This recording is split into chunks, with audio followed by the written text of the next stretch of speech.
Spring 1999. A split-level house in Alexandria, Virginia. In the basement, three men are making music the way it hasn't been made in years.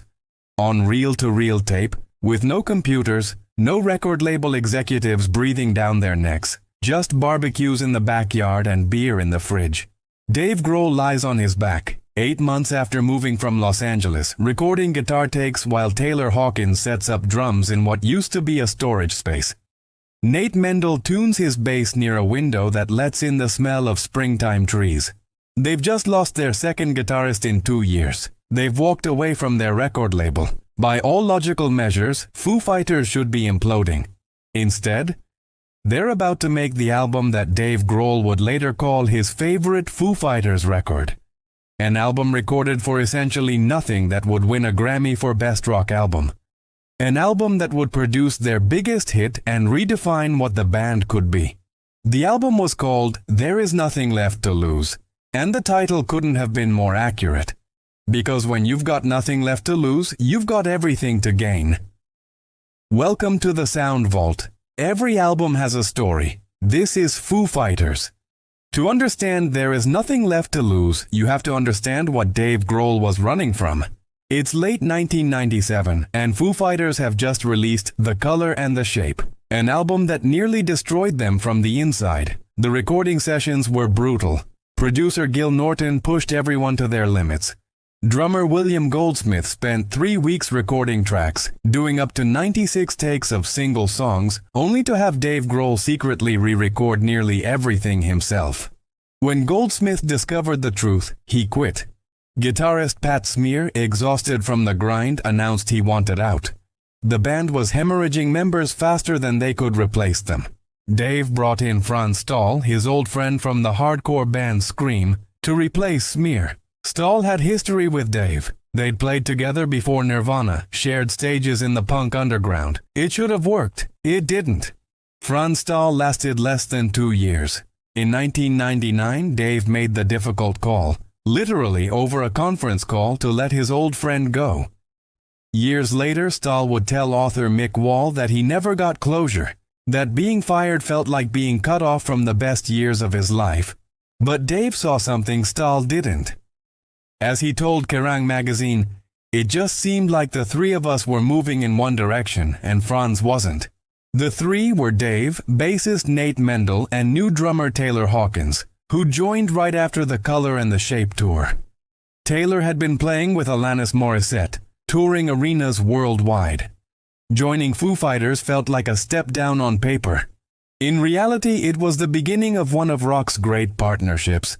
But even with Taylor in the fold, the band was unstable. Nate Mendel, exhausted from the chaos, briefly considered leaving to reunite with his old band Sunny Day Real Estate. The whole operation felt like it was held together with duct tape and stubborn refusal to quit. Then there was the label situation. Foo Fighters had been with Capitol Records, but when Capitol president Gary Gersh left the label, so did the band's sense of security. The relationship soured. By late 1998, they were free agents, technically without a home. Dave Grohl was also running from something else. Los Angeles. He'd spent a year and a half there, and as he later admitted, just being a drunk, getting fucked up every night and doing horrible shit. The Hollywood scene, the fake smiles, the shallow glamour, the actors playing at being people, had left him hollow. He needed to go home. Alexandria, Virginia wasn't just a location. It was a reset button. Dave bought a house not far from his old high school, close to where he'd grown up in the DC hardcore scene. The suburbs felt safe, real, grounded in a way Los Angeles never could. He had a vision. Convert the basement into a recording studio. Make music on his own terms, away from the machinery of the music industry. He called the studio 606. For years he told people it was just a random number, something you'd see on a license plate, a number that shows up everywhere. But in July 2020, Dave finally revealed the truth. 606 was his father's apartment number. It was where, in 1985, a teenage Dave Grohl had gotten a life-changing lecture from his dad about what he wanted to do with his future. That night, Dave had snuck out to play music, making his choice clear. The number represented the moment he chose this life. Now, it would represent a new beginning. Dave had help setting up the studio. Adam Casper, a Seattle-based producer who'd worked with Soundgarden, Mudhoney, and briefly with Nirvana, came aboard to co-produce and engineer.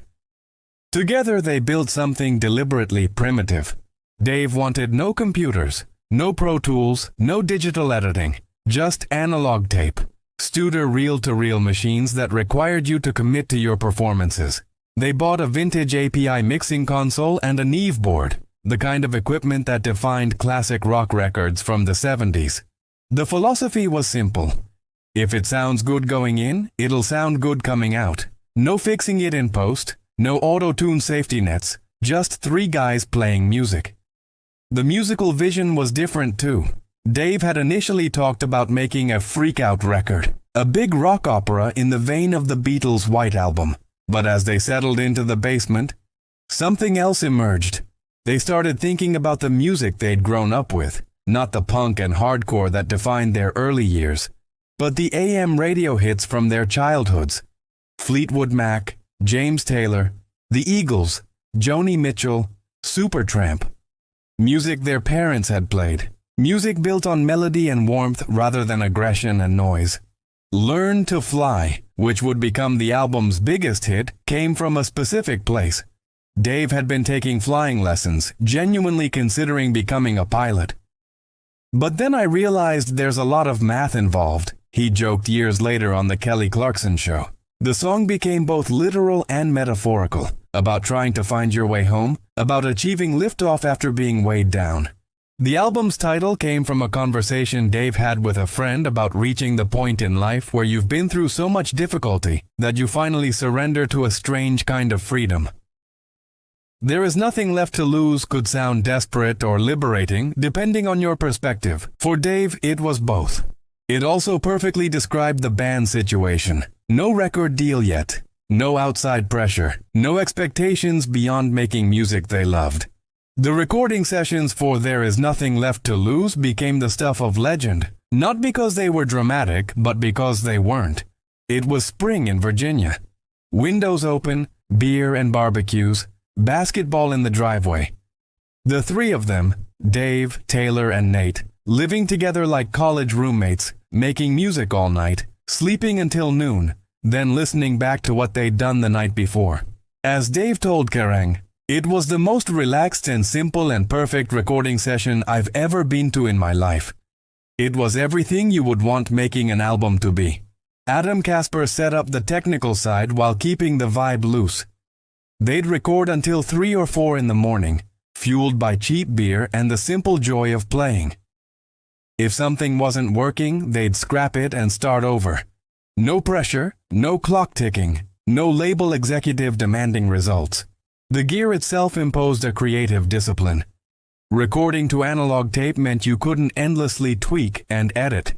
You had to nail the performance. Once it was on tape, that was it. This forced a kind of honesty into the recordings. The performances captured had to have life and energy from the start. Taylor Hawkins handled most of the drumming, though Dave played the faster, harder-hitting parts. The liner notes don't specify who played what, but Taylor later said Aurora and MIA best represented his style, the jazzier, more melodic approach. Dave took the punk-fueled aggression on tracks like Stacked Actors. The first song on the album, Stacked Actors, came directly from Dave's hatred of Hollywood phoniness. The riff is gnarly, reminiscent of Nirvana's In Utero period. The lyrics attack the artifice of Los Angeles, the empty facades and hollow people. It was Dave's middle finger to the life he'd left behind. Learn to Fly emerged as the obvious single, a song built on an incredibly simple bass line and shimmering guitar chords that just soar. The production feels open and airy, perfectly matching the lyrical theme of trying to take flight. Breakout became a fist-pumping anthem about release and freedom. Generator featured Dave using a talkbox, a device that shapes guitar sounds through a tube you put in your mouth, creating a robotic vocal effect. It's weird and playful, exactly the kind of experimentation they could afford to try in their own basement. Aurora stands out as one of the album's most beautiful moments. Dave wrote it thinking about his time in Seattle, though the lyrics are more impressionistic than narrative, words that capture a feeling rather than tell a complete story.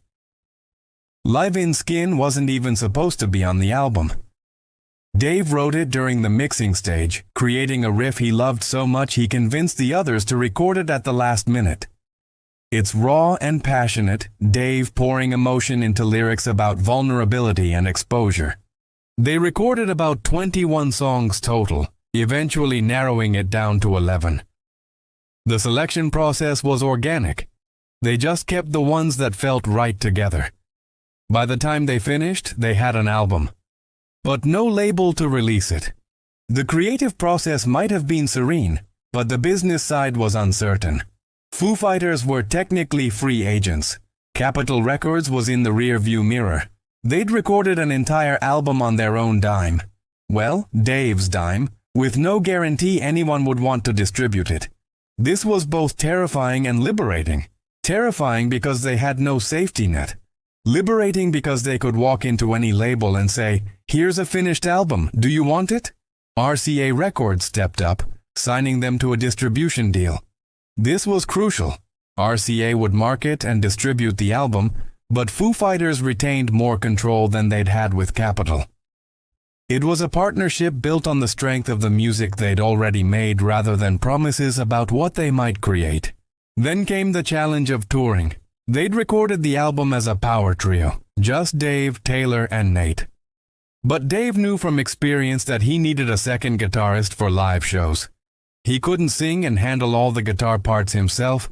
The band held open auditions. 35 guitarists showed up, including some big names from well-known bands. It was August 1999 and they needed someone fast. Enter Chris Shiflett, a guitarist from Santa Barbara who'd been playing with punk band No Use for a Name. Chris almost auditioned for Guns N' Roses. His friend had connections, but instead asked if he could try out for Foo Fighters. He showed up on day 2 of auditions, learned the songs in his bedroom playing along with Foo Fighters records, and drove to Los Angeles. Dave later said that Chris's punk rock background sealed the deal. He came from the same underground scene, the same DIY ethos. Chris had opened for Dave's old band Scream years earlier with his group Rat Pack. But there was a problem. Chris was about to tour with No Use for a Name. Their new album, More Betterness, was dropping, and they had dates booked. Chris made an agonizing choice. He quit No Use for a Name to join Foo Fighters. The departure was abrupt and left his former bandmates scrambling. But Chris saw the opportunity and couldn't pass it up. The day after getting the call, Dave took Chris shopping at Voltage Guitar Shop on Sunset Boulevard. The same shop Chris had visited as a kid, dreaming of guitars he couldn't afford. Now Dave handed him an American Express card and said, "Get whatever you want." Chris walked out with 2 guitars that day. He's still playing them. In September 1999, the band played secret shows in New York and LA under the name Stacked Actors to test Chris out. He fit perfectly. The lineup was set. But there was still the ghost of Franz Stahl haunting the margins. Franz had given the Foo Fighters what he later called the best 2 years of his life, only to be fired over a conference call. He contributed to the Godzilla soundtrack cut A320 and the X-Files movie version of Walking After You, but his tenure ended before he could truly leave his mark. Years later, Franz would reconnect with Dave, even reuniting with Scream to open shows for Foo Fighters. The wounds would heal, slowly. But in 1999, his departure was just another piece of evidence that this band had to be rebuilt from scratch.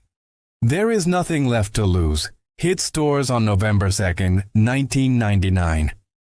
The first single, Learn to Fly, had actually been serviced to radio weeks earlier, building momentum before the album dropped. The strategy worked. By the time the album came out, Learn to Fly was already climbing the modern rock charts. The song became Foo Fighters' first entry on the Billboard Hot 100, peaking at number 19, their highest chart position to date. More importantly, it hit number 1 on the Modern Rock Tracks chart, beating their previous best of number 2. The music video, directed by Jesse Peretz, became an instant classic.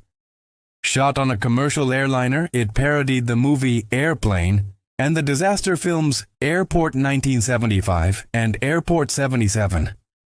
Jack Black and Kyle Gass from Tenacious D played airplane mechanics who smuggled drugs labeled World Domination brand erotic sleeping powder into the coffee machine, knocking out everyone except the band members who'd chosen alcohol instead of coffee. For the video, Dave, Taylor, and Nate each played multiple roles: pilot, flight attendants, passengers, FBI agents. Dave particularly shined in drag as a stewardess and as a teenage fangirl. The video was hilarious, elaborate, and showcased the band's sense of humor. It would win the Grammy for Best Short-Form Music Video in 2001. The album debuted at number 10 in both the US and UK, a solid showing for a band that had essentially been in disarray a year earlier. Critics generally praised the album's melodic focus and stripped-down sound. Rolling Stone's Greg Kot gave it 3.5 stars, noting it was a departure with greater emphasis on melody and actual singing.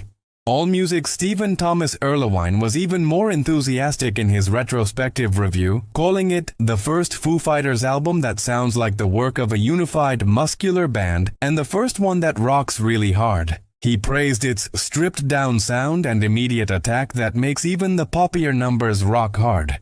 Entertainment Weekly's Scott Schinder called it their most accomplished yet, highlighting the band's evolution into streamlined alt-power pop.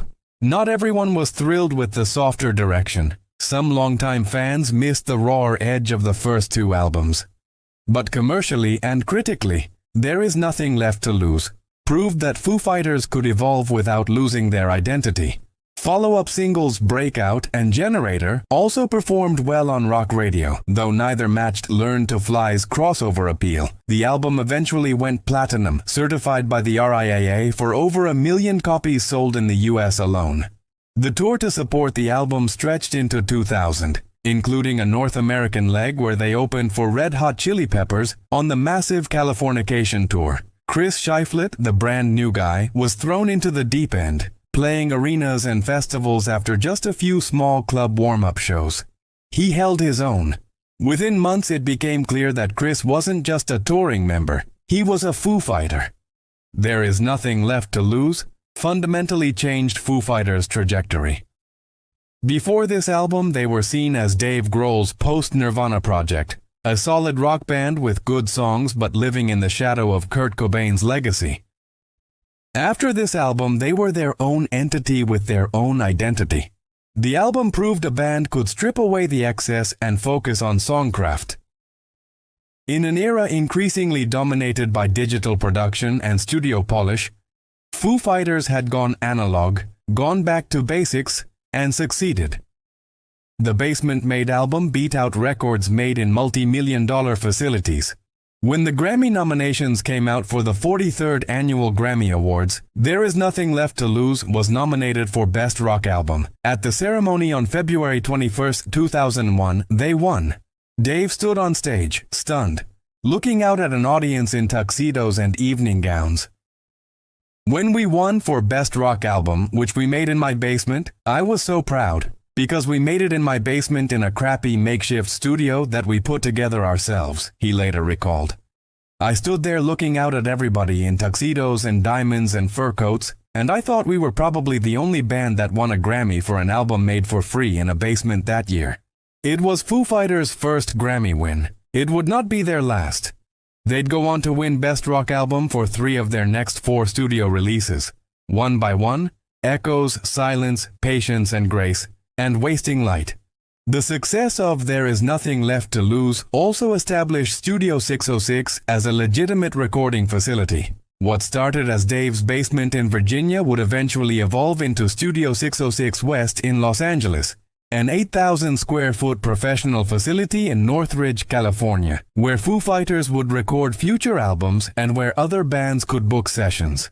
The DIY ethos that defined "there is nothing left to lose" became central to Foo Fighters' identity. They'd proven you didn't need a major label breathing down your neck to make great music. You just needed time, space, and the freedom to follow your instincts. The album also influenced how rock bands approached the third album, Crossroads. In an industry where difficult third albums often signal creative decline or lineup implosions, Foo Fighters had instead found renewal. They'd shown that sometimes less is more. Fewer members, less production, less outside interference. Learn to Fly became one of those rare rock songs that transcended its era. In 2015, 16 years after its release, 1,000 musicians in Cesena, Italy, recorded a mass performance of the song in an attempt to get Foo Fighters to play their town. The video went viral, earning over 33 million views. Dave Grohl responded in Italian, promising they'd come. In November 2015, Foo Fighters played a 27-song show in Cesena for 3,000 people, opening with "Learn to Fly." The song even made it to space. NASA used it as a wake-up call for Space Shuttle mission STS-118 in 2007. For an album recorded in peace, "There Is Nothing Left to Lose" carried the weight of what came before, and the complicated relationships it left behind.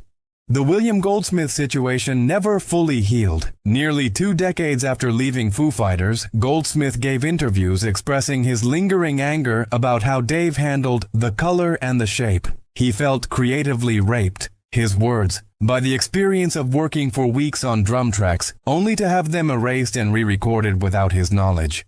Goldsmith received only minimal credit on "The Color and the Shape," and a minuscule royalty, about $1,100 every 6 months. He considered legal action to increase his share.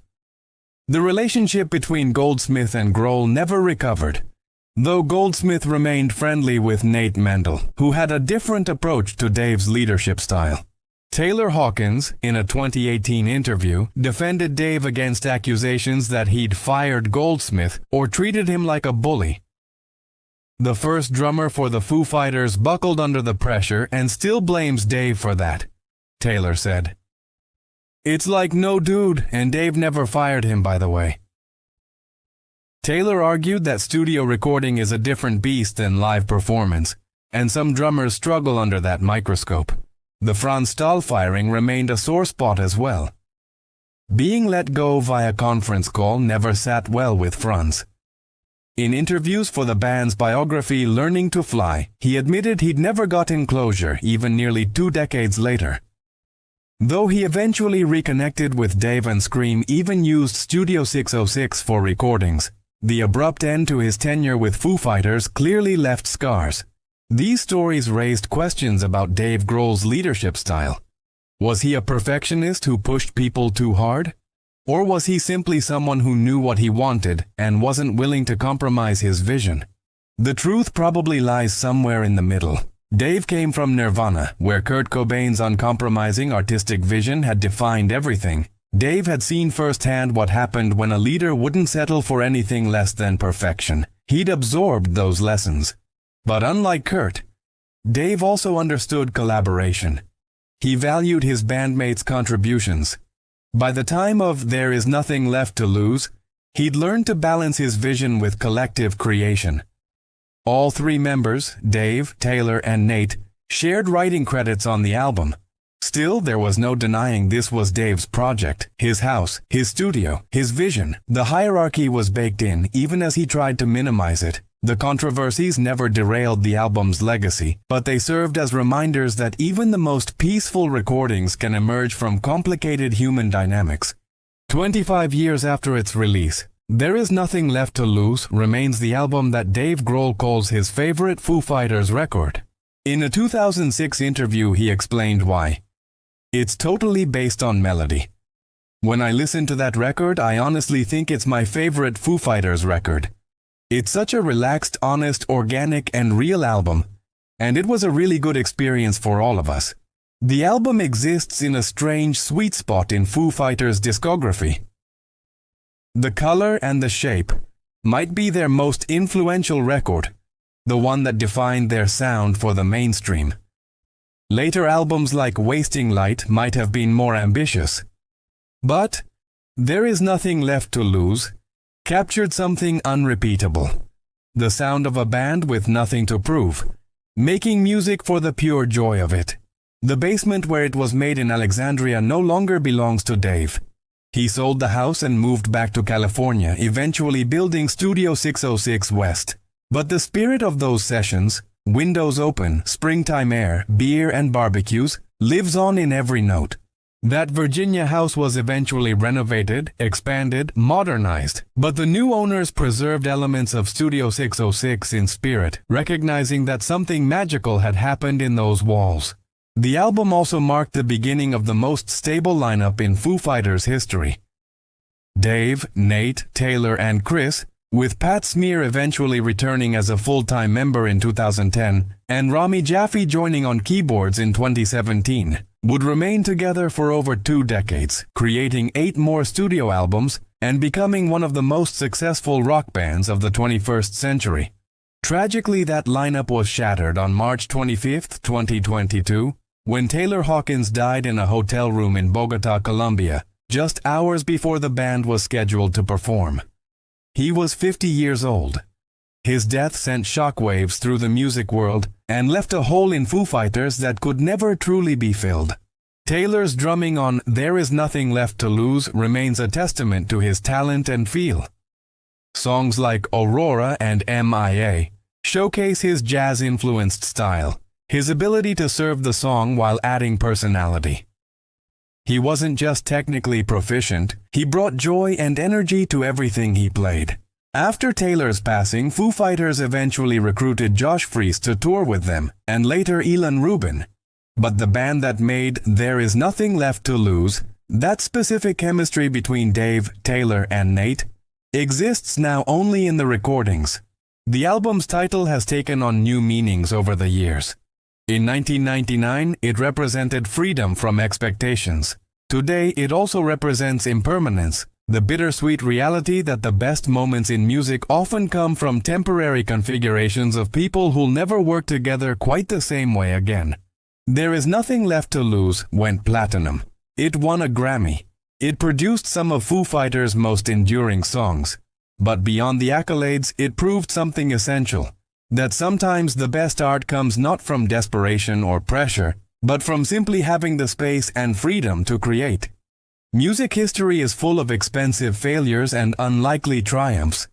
Albums recorded in legendary studios with million-dollar budgets that sound sterile and forgettable. And basement tapes made for basically nothing that somehow capture lightning in a bottle. There Is Nothing Left to Lose is the latter. It's the sound of 3 friends hanging out in a basement in Virginia, recording music without anyone watching over their shoulders. It's beer and barbecues and open windows letting in spring air. It's analog tape forcing you to nail the performance on the first take. It's melody over aggression, space over clutter, joy over angst. It's the sound of having nothing left to lose and everything to gain. Dave Grohl could have played it safe. After the chaos of The Color and the Shape, he could have hired session musicians, gone to a professional studio, brought in a big-name producer to guarantee commercial success. Instead, he bought a house, built a studio in the basement, and made the record he wanted to make. No safety net, no guarantees, just faith that good music would find its audience. He was right. The album won a Grammy. It produced Foo Fighters' biggest hit. It established the template for their future success. And it remains the album that Dave loves most, the one he points to when people ask about his proudest achievement. Because it's pure, because it's honest, because it sounds like 3 guys having fun making music. In an industry that often equates bigger budgets with better results, There Is Nothing Left to Lose proved that sometimes all you need is a basement, some beer, and the freedom to follow your instincts. That basement in Alexandria is gone now, renovated beyond recognition. Studio 606 has moved to Los Angeles, transformed into a state-of-the-art facility. Taylor Hawkins, the drummer who brought so much life to these songs, is gone too. But the album remains. It remains as proof that rock and roll doesn't need fancy studios or corporate oversight. It remains as a document of a specific moment when a specific group of people created something beautiful. It remains as Dave Grohl's favorite Foo Fighters record, the one that still transports him back to spring in Virginia every time he hears it. And it remains as a reminder that sometimes when you've got nothing left to lose, that's when you're finally free to create something timeless. This has been The Sound Vault. Every album has a story. And some stories, like this one, remind us why we fell in love with music in the first place.